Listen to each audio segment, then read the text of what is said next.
By the time you were done brushing your teeth this morning, your brain already made more money-related micro-decisions than you're consciously aware of.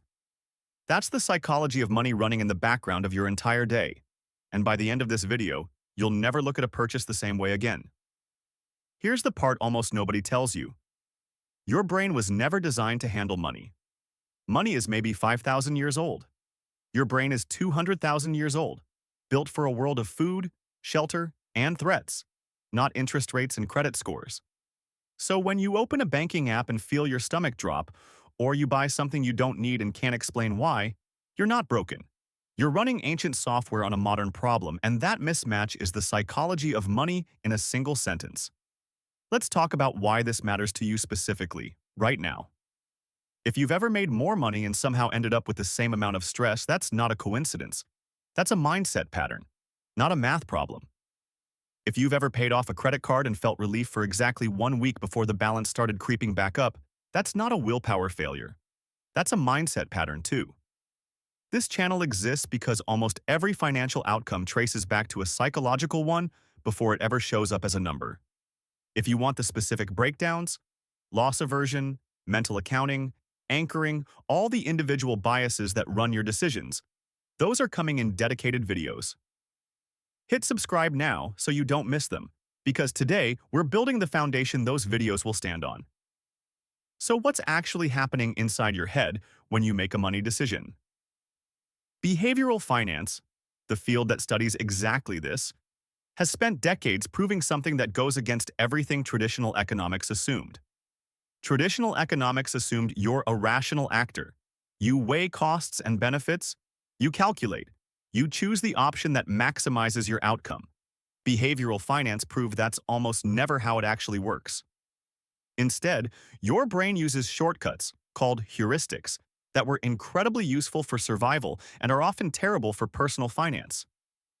These shortcuts run in the background, faster than conscious thought, which is why you can know better and still do the thing anyway. One of the biggest reasons we make bad money decisions is that pain and pleasure aren't symmetrical in the brain. Losing $100 feels roughly twice as bad as gaining $100 feels good. That single asymmetry explains an enormous amount of financial behavior. Why people hold on to bad investments too long.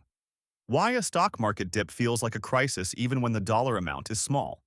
Why some people avoid checking their accounts altogether. It's not that they don't care about money. It's that the brain is trying to protect them from a pain it's built to overweight. Another core piece of the psychology of money is what's called present bias, the tendency to value right now far more than later, even when later is clearly better for you. This is why a sale creates urgency you can feel in your chest, and why "I'll start saving next month" is one of the most repeated sentences in the English language. Your brain isn't lying to you on purpose.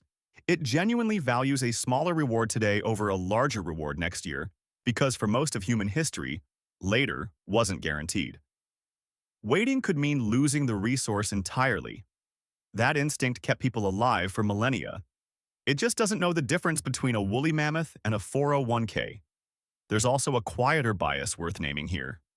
Anchoring. The very first number you see in any financial situation, an original price before a discount, an initial salary offer, even a stranger's opinion about what something should cost, becomes a reference point your brain measures everything else against, even when that first number was arbitrary. Retailers exploit this constantly with inflated original prices next to a sale price, and it works because your brain isn't calculating true value. It's calculating distance from whatever number it saw first. Then there's the story you were handed before you ever earned a dollar. Every one of us absorbed a money mindset before we were old enough to understand what money even was. From a parent who flinched at the grocery bill, from a household where money was never discussed, from a moment of shame or relief tied to a purchase. That early programming becomes the invisible operating system behind adult financial decisions.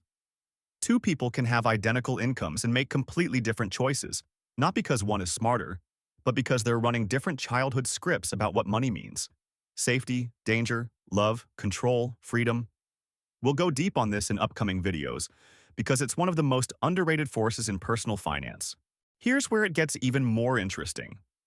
Your brain doesn't treat all money the same, even though a dollar is a dollar. This is called mental accounting, and it explains some deeply irrational behavior. A tax refund gets treated like bonus money and spent freely, even though it's money you already earned and simply overpaid in taxes. Money won gambling gets spent faster and more recklessly than money earned from a paycheck. Money sitting in a vacation fund feels untouchable, even while the same person carries high-interest credit card debt. Your brain builds mental buckets for money based on where it came from or what it's for, and those buckets change how carefully, or carelessly, you treat identical dollars. Closely related is a pattern called the sunk cost trap, the tendency to keep pouring money, time, or effort into something specifically because you've already invested in it, even when every rational signal says to stop. A gym membership you never use but won't cancel because you already paid for the year. A losing stock you keep holding because selling would mean admitting the loss was real. The money is already gone either way. Your brain just hates converting a hoped-for outcome into a confirmed one, so it keeps paying to avoid the discomfort of that confirmation. Social comparison plays a massive role too. Humans are wired to gauge their status relative to the people around them, not against some absolute standard. This is why lifestyle inflation happens almost invisibly. You don't decide to spend more. You just notice everyone around you has slightly more, and your sense of normal quietly shifts.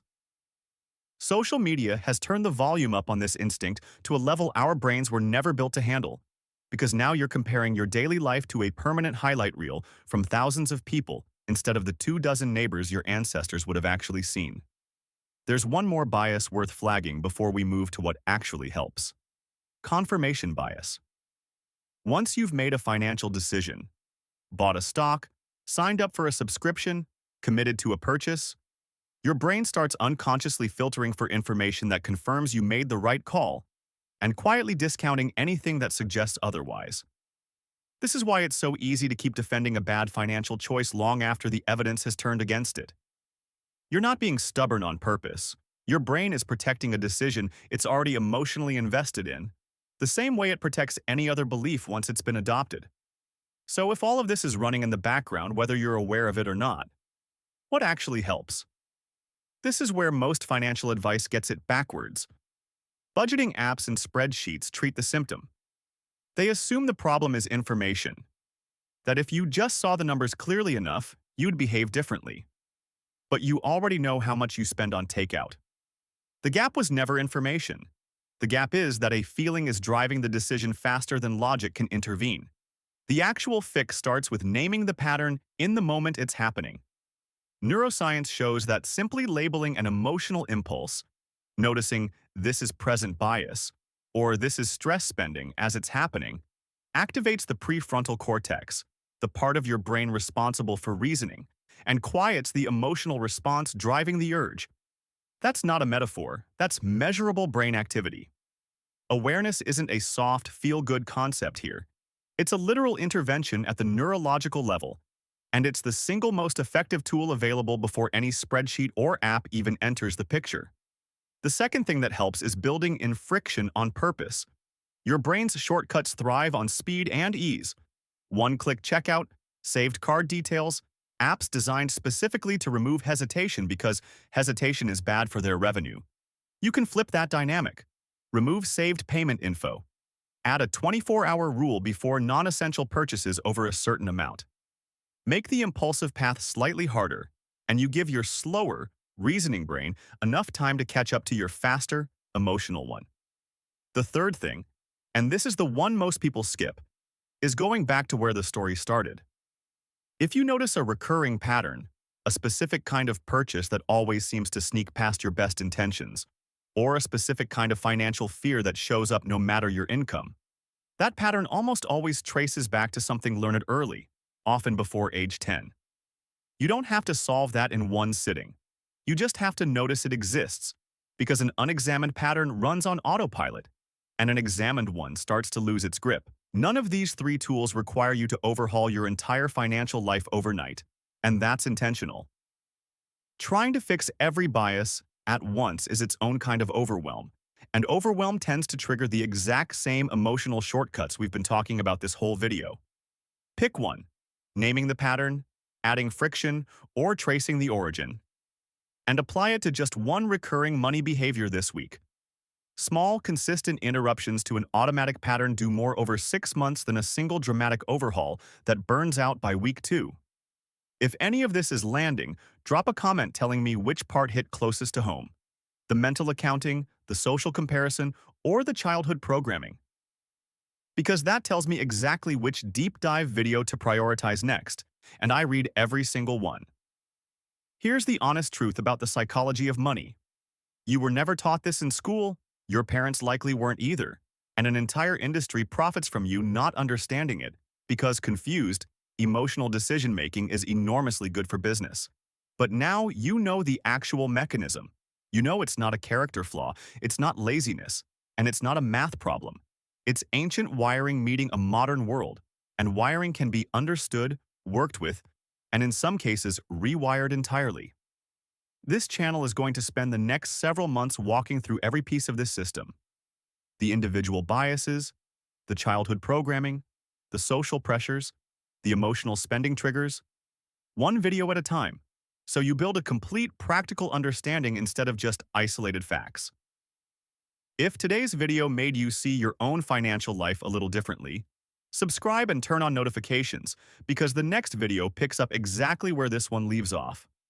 Understanding your mind is the actual starting point for changing your money. Everything else comes after that.